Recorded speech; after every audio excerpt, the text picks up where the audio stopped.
And in today's video, you will find out he lived under the dominance of an aggressive father until a street cat and work in a fish transformed everything. Alberto only longed to escape the torment that was his routine. But when a determined attitude puts him face to face with the police, his course suffers an unexpected turn. What the reserved destination for Alberto? Unravel this engaging story watching the video. The sun barely illuminated the sky when Alberto awakened, his painful body over the shallow mattress. The moist smell of mold impregnated the tight air of the room, constantly reminding it from the reality in which I lived.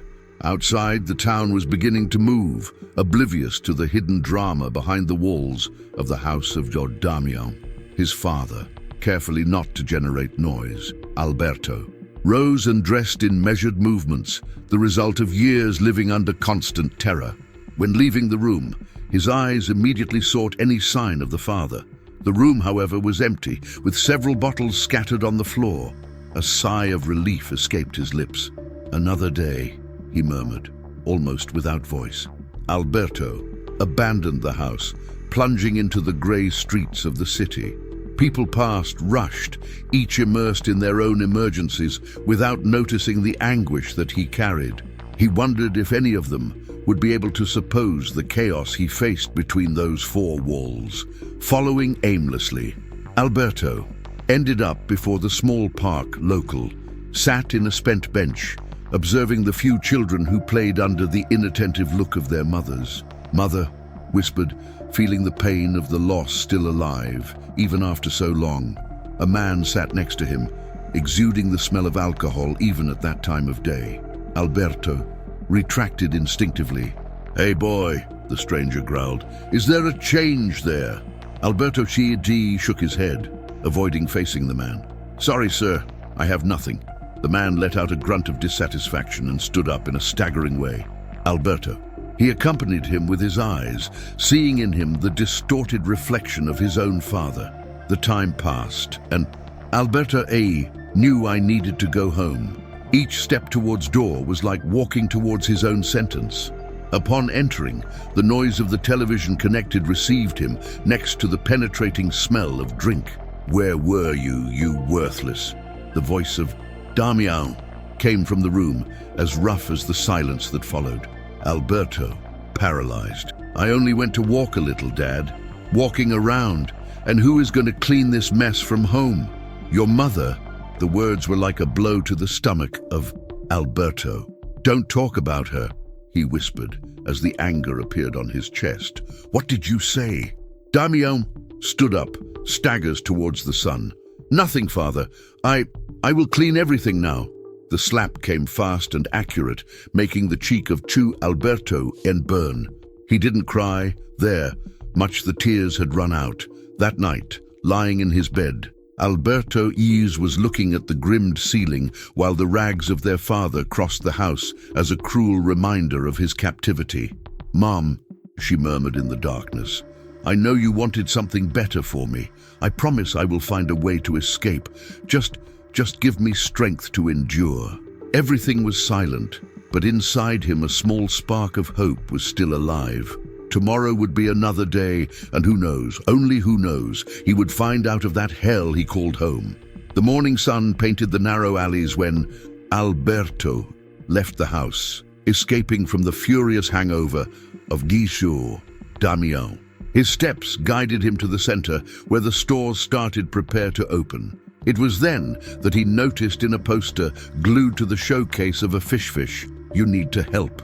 Your heart shot. A job could represent money, freedom, the chance to escape. With a handy hand, Alberto pushed the door of the fishmonger. The smell of fresh fish dominated the environment, and behind the counter, a lord with grey hair and face marked by time looked at him curiously. "No, my boy," asked the man with a hoarse but welcoming voice. Alberto swallowed hard. I saw the ad out there about the vacancy. The man who later Alberto would find out to be called Matthew tilted his head, analyzing the young man. "Have you worked with fish?" "No, sir, but I learn fast and hard work." Matthew scratched the chin, thoughtful. What is your name? Alberto. Sir? Well, Alberto, the service is not light. It starts at dawn, ends late, involves cleaning, load boxes, serve customer. Can you endure the jolt? The eyes of Alberto, sponsored by determination. Yes, sir, I realize the message. Something in his answer moved. Matthew, it is true. Let's take a test. Start tomorrow at 5, and if all goes well, the vacancy is yours. The course back home mixed euphoria and fear. How would the Damien tell? What would be the reaction? Upon entering, he found his father sitting at the kitchen table, a bottle almost empty in front of you. Where was it? Growled Damien, moody. Alberto took a deep breath. Dad, I got a job at the center of the center. The silence that followed was unbearable. So a bitter laugh echoed. You, with employment? And what do you want to do with this money, huh? I can help here at home. Alberto suggested, hesitant, with the accounts, the food. Damien suddenly got up, the chair scraping the floor. Ah, now do you think the man in the house? Do you think you can replace me? No, Dad, I just want to help. The heavy hand grabbed the collar of Alberto. Listen to me, kid. You will work, yes. And everything you win will deliver me. Did you understand? Alberto swallowed the cry, the voice weakening. Yes, father. The next morning, before the sun came, Alberto was already standing in the fishmonger. Matthew welcomed him with a tired smile. Ready to work, boy? Always, sir, he said firmly. While learning to clean fish, organize counters and serve the first customers, Alberto felt something new growing inside him, a sense of fulfillment. It wasn't just the strong smell impregnating their clothes, but the certainty that for the first time in a long time, I had a purpose. At the end of the day, even ground of tiredness, Alberto heard the words that would change your future. You went well, boy. Matthew lightly touched his shoulder. The vacancy is yours. At that moment, despite the tension and dread I still felt to have to return home, Alberto experienced something I hadn't felt for years, a spark of hope. Tomorrow, once so loaded, was beginning to show a defeat of light, the routine of Teu. Alberto was reconfigured. Wake up before the sun, work hard with fish. Back home, but with the sense of accomplishment, something unprecedented in your life. However, the marks of their coexistence with Damien remained, both in the body and in the soul. One morning, especially cold, while Alberto was setting the fishmonger from the fishmonger, Matthew noticed a dark spot on his arm, exposed by chance. Alberto Batty, come here, son, he called with concern. The heart of Alberto Datins accelerated, had made a mistake. Yes, you, Matthew. The man pointed the bruise. What happened here? Alberto pulled the sleeve back, embarrassed. Nothing. I just hit something. Matthew released a long sigh. You know, when I was your age, I beat me in many places too. He took a pause, loaded with meanings. My father, he continued, it was severe. I thought I made me strong, but I only taught me being afraid. Tears threatened to appear in the eyes of Alberto, but he contained them. How did you escape this? The voice came out fragile. Matthew smiled with sadness. It wasn't simple. But one day I understood that true strength would not come from his fists, but from inside me. And what did you do? I stared at my fear. I looked for people who could help me. So I left home, and I started again. Alberto. He looked down, absorbing all this. I don't know if I have the courage for so much. Matthew put his hand on the boy's shoulder. Look at me. When Alberto looked up, Matthew went on. You are much stronger than you think. I see this in the way it works, in the way it serves people and faces each challenge. But what if I fail? The voice of Alberto, trembled. Then you try again, Matthew replied firmly. And remember, you're not alone. If you need, I'll be here. Something shifted within Alberto. At that moment, as if a flame almost extinct had received a vital breath, Oh, offered you, Matthew, don't thank me. Now come on, which still has a lot of fish to clean, while learning to file a new lot. Alberto felt that the old fisherman taught him not only about fish, but about trust, hope, and the possibility of a different future. That night, when he returned home, the screams of Damyoshitu seemed less terrifying. In the back of his soul, Alberto was intuited that he had found not only a boss, but a mentor and perhaps a friend, and that could revolutionize his life. The afternoon sun was already declining on the horizon when Alberto left the fishmonger, balancing a delivery box. The air was loaded, foreshadowing rain, but he was compensated in completing the service. Turning the corner that gave in a narrow alley, a shortcut to streamline the way, Alberto heard sounds that they jerked him, cruel laughs mixed with distressed ammons. He hesitated, not knowing whether he should go or not, until he heard a shrill voice. "Play it again!" More mood was followed, and a meow so suffering that Alberto did not contain himself. He stepped on the alley in silence, and the scene revolted him. 3 boys, not much younger than him, surrounded an orange coat kitten, throwing stones and pushes. For a moment, Alberto hesitated. Interfering could mean whether to hurt as well. But the suffering of the pussy hit him deep, lighting a flame of indignation. "Hey!" he shouted, firmly than he thought he had. "Leave the cat alone!"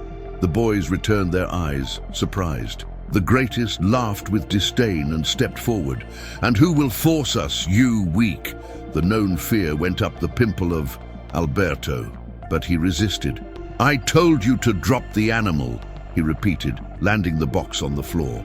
"You're thinking the hero, is it?" mocked the other. "So you'll learn at Mara." Everything went quickly. The boys advanced, and Alberto found themselves on a whirlwind and kicks.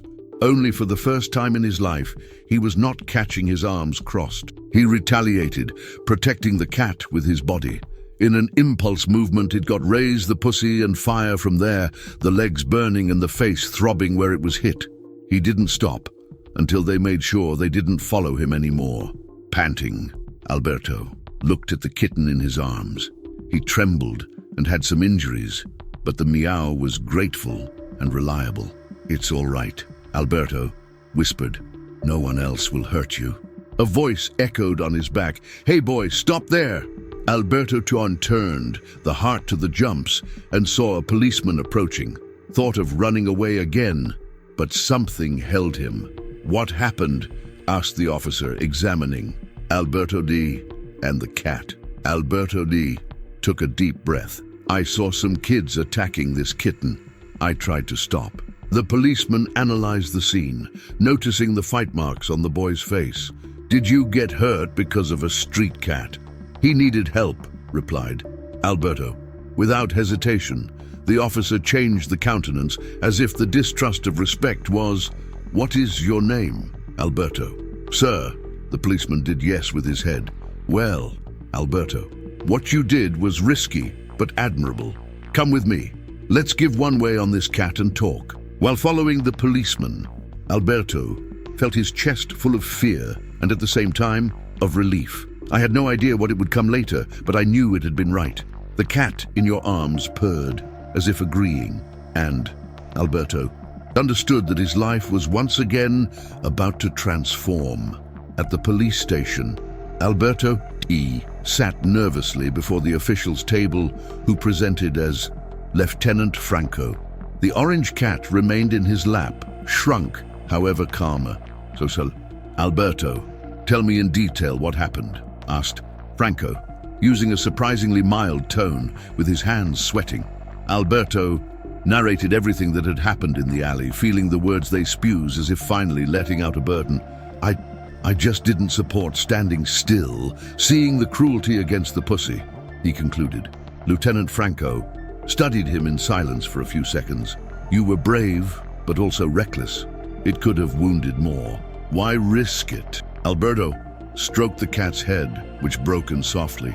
I know what it is like to need help and not have anyone. I didn't want him to go through it. The policeman's expression softened. Alberto, You're talking about something beyond the cat, right? Alberto D. blinked, feeling his throat squeeze, and tears for a long time came. My father, he drinks. I don't know what to do. Lieutenant Franco, she stood, circulated the table and crouched next to the boy. Son, what you did today was a lot of courage. Not only to protect this animal, but from talk about it now. You have to know that you are not alone. I am scared. What if trying to leave the house and something worse happens? Look at me. Franco gently held the shoulder. Alberto, now that you told that, we'll find a way to help you. It is fine. It was the first time that Alberto had genuinely believed that he could get out of this situation. Would you do that? He whispered incredulously. It's not just my job, boy. It is right to do. First, let's take care of your kitten. Then we talked about the next steps. In the following hours, while the police vet examined the cat, Alberto and Lieutenant Franco talked about legal solutions, including the possibility of being recognized as independent, running away from the cycle of violence. It won't be simple, he warned. Franco, but I'll be with you from start to finish. When Alberto left the police station, late, I felt a strange sense of empowerment. Fear still existed, but now it was accompanied by courage, hope, and certainty that I wouldn't fight alone anymore. With the cat, whom he named the Fearless, in his arms, and the contact of Lieutenant Franco in his pocket, Alberto walked home. For the first, occasionally, the future did not seem so dark. He knew the way would be stony, but felt that this time there would be allies. And that changed everything. The social worker's office was tiny, but welcoming. Willis Alberto tightened hands on the lap, tense, while Samantha, the professional who would take care of the case, evaluated the documents. Lieutenant Franco accompanied with a protective posture. So, Alberto started. Samantha, looking at him over his glasses, you seek emancipation. It wants to tell me with your own words, because you believe this is necessary. Alberto swallowed hard, handy hands. You can't keep living with my father. He hurts me whenever he drinks. Samantha confirmed with the head soft expression. I wonder how difficult it should be. Talk a little more about your situation. With a trembling voice, Alberto described the years of fear and negligence. While talking, I felt a gigantic weight dissipate. You're doing very well, Lieutenant Franco encouraged, landing his hand on his shoulder from Alberto. Samantha just noted everything. Alberto, would you be ways to support yourself if you earn emancipation? Yes, I work in the Lord's fishmonger. Matthew, he kind of became a father for me. The assistant smiled. That is great. A support network is critical. The following weeks were intense, collection of tests, photographs of bruises, testimony of neighbors, and the emotional testimony of Matthew. Finally, the audience day. Brice Alberto, I trembled as I saw Damian enter the court with full eyes of grudge and threatening stance. Ungrateful, shouted the man as he spotted his son. After all I did for you, silence in court! The judge's voice thundered. The heart of Vindi, Alberto, was hitting hard, but he felt the presence of Vindi. Matthew, next door, a gesture that made him feel less helpless. It's all right, my boy, the old fisherman whispered. You're not alone. The audience seemed to last eternity. Damian denied everything, saying that the son, it was problematic. Matthew Dastin defended the boy vehemently, describing him as a young and honest young. Finally, after hours of discussion, the judge spoke. This court grants legal emancipation to the minor, Alberto Santos. From now on, it is considered adult for all purposes, with corresponding rights and duties. All around, Alberto seemed to lose the sound. He barely registered the furious screams of father or the hugs of Lieutenant Franco. And Matthew, only one thought echoed in your mind. I'm free, finally free. Upon leaving court, Alberto saw that his life would never be the same. The path would be full of obstacles, but now it would be a path chosen by him, with people who really cared. This support made all the difference. Back to his old house to collect what was yours, Alberto realized that despite the stick I felt, there was also unique relief. Maybe finally start building the life you have always wanted. The new house of Alberto was modest, but for him was a sanctuary of autonomy and tranquility. The smell of fresh paint still hovered in the air, scattered cardboard boxes by the floor and few furniture. Alberto Urcus walked through the rooms, a mix of animation and fear, absorbing the reality of having its own home. He spent the morning organizing utensils and boxing the little he had. The silence. He brought peace, something he had never found in the previous house. Every advance, however small, it was a step towards a better existence. That afternoon, he decided to talk to Matthew in the fishmonger. The fisherman received him with his arms open. Alberto, good to see you. So, how are you going to the new house? It's all right, Alberto Thiel answered, still a little tired, but happy. Lack finished the tidying, but it's amazing to be able to call that place my house. Matthew nodded, pleased. You watched a hard way, but I know you will keep striving. Now that's stable. Have you thought about how to increase your income, deal with expenses? Now, yes. I want to see if I can more opportunities. I can't depend only on a job.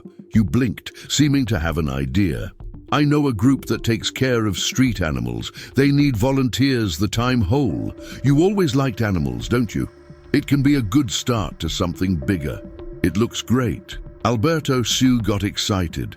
I'll look for them. The next day, Alberto soon visited the headquarters of the Animal Protection NGO. A building old but well-maintained, decorated with photos of rescued animals. The coordinator, Donna Celina, received him with a cordial smile. Hello, boy, what can I help? I wanted to volunteer. I really like animals and I think I can contribute. The glow in the eyes of Donna Celina, transparent. I'm very happy to hear that. We need all the help possible. Can you start now? Alberto spent the rest of the day helping in the shelter, cleaning kennels, feeding dogs and cats, and exchanging ideas with other volunteers. He realized when he noticed that he did something positive and remembered, fearless. The kitten he had saved, now also in recovery. On the way home, Alberto Sharp reflected on the purpose he was finding. Be involved with the shelter not only gave him a renewed meaning, but also expanded his network of contacts.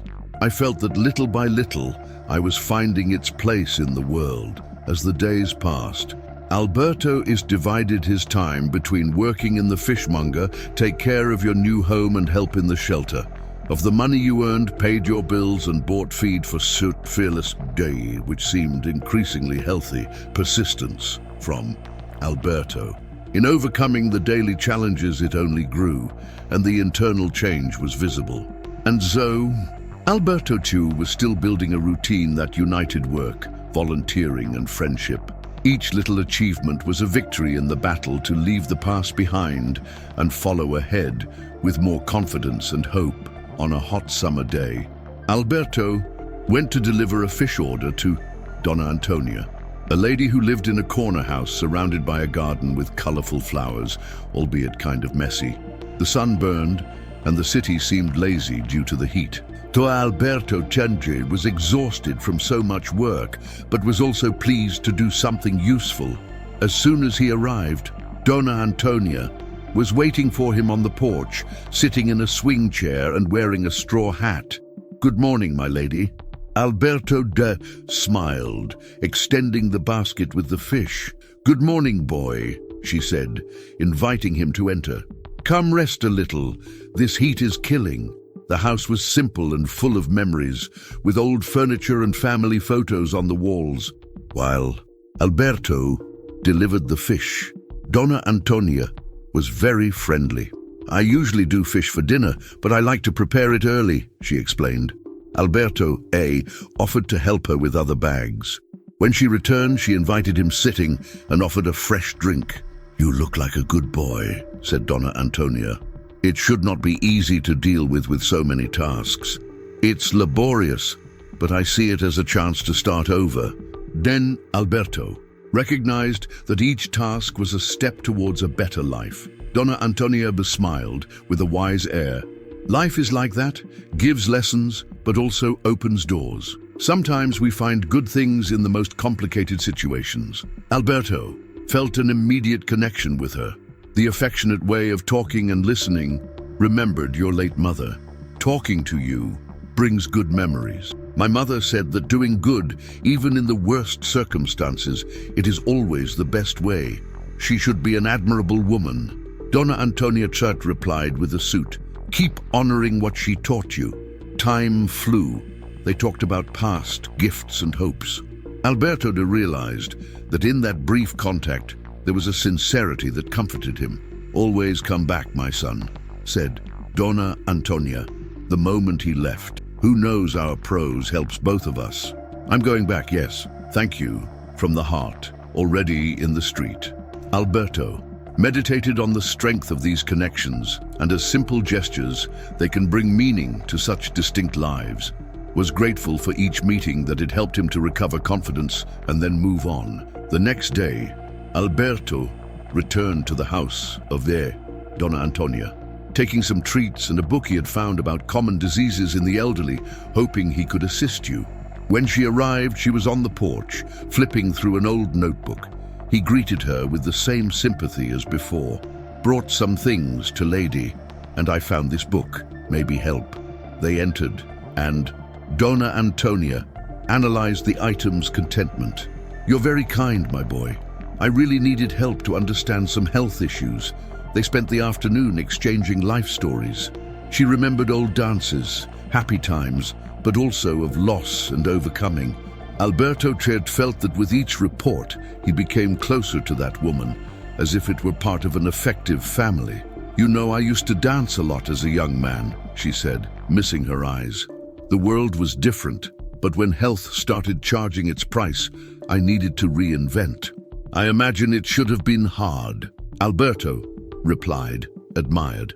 But it's amazing to see as you remain positive. They spent hours in it. Alberto's side helped have a snack and even read a chapter from the book aloud to talk about the content. Just having someone to talk and understand it already brings a tremendous relief. Recognized Donna Antonia. Over time, the visits of Alberto Shantu became frequent. The relationship between him and Vandu Donna Antonia. It was now a vital part of their daily lives. He learned from her about the beauty of find hope in simplicity, and she rejoiced to receive attention and the company of a young man willing to listen. Each day strengthened the bond. Alberto realized that when taking care of her, he also took care of herself. These connections, so genuine, filled it with a sense of belonging and being useful. After so many challenges, life opened on opportunities he had never supposed. The news of the aggravation of the state of C. Damião arrived as a cold blast in the middle of a seemingly peaceful day. Alberto felt his stomach turned. Even after everything that had passed, he felt the weight of the duty to visit him in the hospital. However, the simple idea of looking at him made him trembling. The hospital, with its white walls and disinfectant smell, enhanced the cold atmosphere. Alberto informed himself at the reception and went to the room. As he stopped at the door, he hesitated. In bed, the man once feared seemed more fragile than ever, panting and without the strength that imposed terror. "Father?" called Alberto. The voice almost failed. Damião turned his face slowly, recognizing his son with surprise. "No, I didn't expect you to come." Alberto pulled a chair. "I knew it was bad. I wanted to see how it was." Damião made a mention of erecting, but weakness prevented him. I'm sorry, son. I know I made a mistake. Life ran over me, and I discounted you." Alberto felt the anger bubble with a deep sadness. "Do you think I'm sorry erases everything? How many times have you hurt me? And now you want sorry?" The father lowered his head, his voice hoarse and without vigor. "I can't redo the past. I just wanted you to know. I regret it." The conflict in Alberto was evident. There was no automatic forgiveness. the suffering of years. It didn't disappear like that. I don't know if I can forgive you, but I don't want the last moment between we are just hatred. Damian sighed, tired. Do what you think is right. But I needed to tell you that. The conversation followed, loaded with pain, but also of rare honesty. Alberto. He spoke about his trauma and how paternal contempt marked him. Damian described his own frustrations, although this did not justify anything. It was a difficult dialogue, but necessary for both. After hours, Damian picked up in sleep, slaughtered by the disease and the truths. Alberto remained by the bed, reflecting, understood that complete reconciliation. It may never happen, but maybe there was room for some inner truce. As he left, he felt in a way relieved, needed to move on, and face this moment was an inevitable part of the way. Walking the corridors, Alberto felt sadness, but also lightness. The visit was painful, but crucial to ending a cycle that imprisoned it. Looking forward, I learned that I had to continue advancing and finding the peace you sought so much. Scattered through the kitchen table were drafts and notes. Alberto developed a project that excited and frightened, promote meetings among lonely, elderly and abandoned animals, creating benefits for both. He believed that coexistence could bring affection and motivation to the elderly, while giving the animals a chance to receive care and affection. It was a clear view in your head, a safe space, with the necessary infrastructure for welcome elderly and rescued animals, generating bond and mutual company. Now it was missing convince potential supporters. Alberto prepared the presentation for Betray, Mateus, and Lieutenant Franco, fundamental figures in his trajectory. Shortly thereafter, the two arrived at the simple house of Yendu, Alberto, and he received them with a shine enthusiastic in the look. As they sat around the table, Alberto Elisetin explained in detail your idea, kind of euphoric. I want to unite those who need company and the animals that need love. The elderly, they gain joy, and the animals, a temporary or even definitive home. Matthew, I heard carefully. It looks wonderful. But how to put it into practice? I already talked to animal shelters and nursing homes, said Seix Alberto. I need financial support, volunteers, and adequate space for activities. Lieutenant Franco asked a pragmatic question. And the cost and bureaucracy part? Do you have a plan? I will look volunteers. I will create a friendly environment, both elderly and the animals. After exchanging some looks, Matthew concluded, tell me, I want to help you get sponsorship. Lieutenant Franco agreed. I will assist as much as necessary, especially in legal and security issues. Alberto Jam smiled, full of relief. Thanks. I promise to dedicate myself with body and soul. With this push, Alberto Jam started the formal partnerships, held meetings, bumped in negatives and doubts, but did not give up. Did everything at the same time, worked in Fishmonger, took care of the shelter of animals as a volunteer, and still found time to make visits to Donna Antonia. Day after day, the project took shape. Alberto faced every obstacle with claw, driven by the certainty that he was building something important. With effort, obtained support from some local companies and NGOs interested, so got the perfect place to host the program. After months of planning and sweat, Alberto finally saw the realization of ties of affection, how had baptized his initiative. Recognition in the community grew, and the satisfaction of seeing the elderly gaining shine in the look when interacting with the animals was the biggest reward you could have. On a clear morning, the big day of the inauguration arrived. Alberto woke up anxious. He put on simple but clean clothes and took a small pile of notes with him. The space prepared for the event was adorned with balloons and posters, exhaling a festive mood. Tables with informative leaflets and light snacks completed the scene. As people arrived, Alberto tried to control the nerves near the improvised palquinho. Matthew, Lieutenant Franco, and Donna Antonia were in front, waving in an encouraging way. When the ceremony began, Alberto Teach climbed the podium, the voice shaking a little, but the heart full of determination. Good morning, everybody. Today, I realize a dream I carry for a long time. Unite elderly and animals needy, providing more joy to both. I greatly thank each one who believed in this idea. He continued to explain the essence of ties of affection, his personal motivation and transformation I expected to see. Spoke of the very experiences of overcoming and how he had found purpose as he extended his hand to those who needed. The public, thrilled, applauded him. Some smiled with tears in the eyes, feeling the sincerity in that speech. Alberto D. concluded, "And so we ended another story full of challenges and twists. If this narrative touched your heart, subscribe to the channel, leave your like and share with someone who also need hope. After all, each experience can inspire, transform, and who you know change destinations. Thank you so much for coming here, and we see each other in the next history. See you soon."